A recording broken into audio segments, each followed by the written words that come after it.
আমি আশা করছি যে বাংলাদেশ জামায়াত ইসলামী থেকে আমাকে প্রার্থী দেওয়া হয়েছে, 8 দলীয় জোট থেকে আমাকে প্রার্থী দেওয়া হবে। বিসমিল্লাহির রহমানির রহিম। আসসালামু আলাইকুম।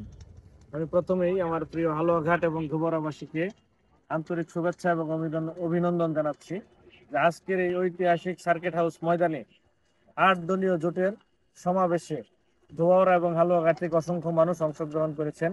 তাদেরকে আমি শুভেচ্ছা এবং অভিনন্দন জানাই।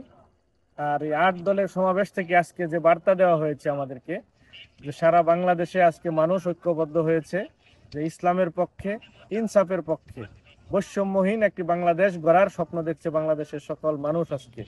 তারই অংশ হিসাবে 8 দলীয় ঐক্য জোট মাঠে ময়দানে 5 দফা দাবি নিয়ে কাজ করে যাচ্ছে, যেন আগামী সংসদ নির্বাচনে লেভেল প্লেয়িং ফিল্ড তৈরি হয়, কালো টাকার ছড়াছড়ি বন্ধ হয় এবং এখানে যেন কেউ ইঞ্জিনিয়ার ইলেকশন ইঞ্জিনিয়ারিং না করতে পারে, কারচুপি না করতে পারে, কেন্দ্র দখল না করতে পারে।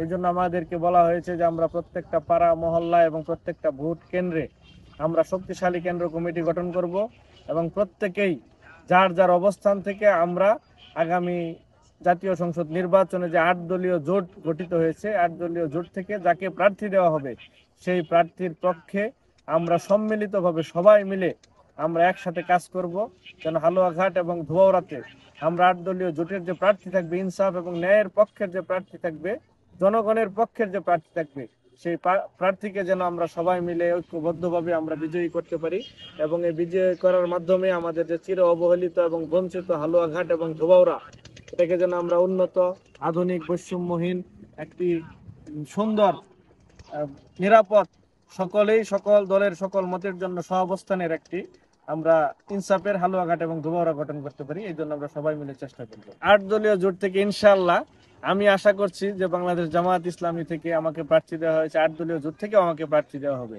কারণ হচ্ছে আমরা মানুষের কাছে যেভাবে যাচ্ছি, প্রায় 1 বছর যাবত আমি মানুষের কাছে প্রচারণা চালিয়ে যাচ্ছি। মানুষের কাছ থেকে আমরা প্রত্যাশার চাইতেও বেশি অসম্ভব ভালোবাসা এবং সমর্থন আমরা মানুষের কাছ থেকে পাচ্ছি। মানুষ সবাই বলতেছে যে ভাই আপনারা আসেন, আগামী সংসদ নির্বাচনে ঐক্যবদ্ধভাবে আসেন, আমরা আপনাকে দাঁড়িপাল্লা মার্কায় ভোট দিয়ে আগামীতে উন্নত, আধুনিক, বৈষম্যহীন একটি হালুয়াঘাট এবং ধোবাউড়া উপজেলা গঠন করব।